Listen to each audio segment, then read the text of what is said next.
The White House is adding a layer of protection right now. A non-scalable fence is going to be placed around the entire perimeter of the White House. This will be the same kind of fencing that was put up this summer during protests in Washington, D.C.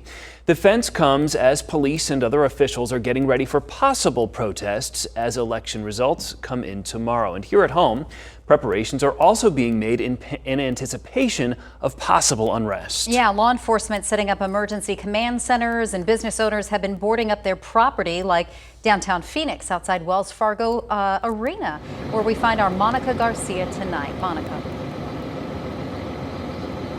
Well, back in May, this building, along with several others here in downtown, had its windows smashed out when some of these protests turned violent.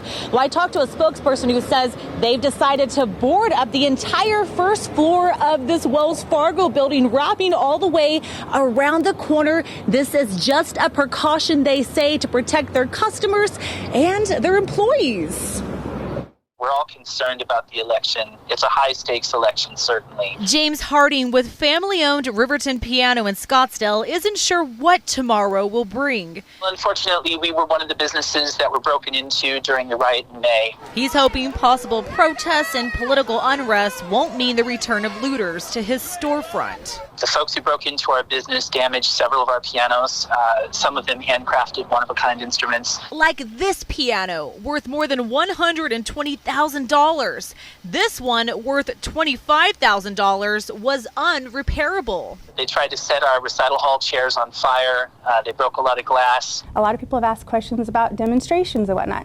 Right now, we don't have information saying that there's going to be. While there have been no threats of violence on or after Election Day, according to Phoenix police, they are increasing the amount of officers on patrol. We are prepared. We're going to be working with our state, local, and federal law enforcement partners just to ensure the safety of the community. And both MCSO and DPS also have plans underway for heightened security. Maricopa County will also have their own security at polling stations. We're not terribly concerned that there will be a repeat of the incident. Harding says regardless of what happens in the election, they're gonna stay open. The thing that really meant a lot to us was the next morning when we watched the community come out and reach out to us and help us heal.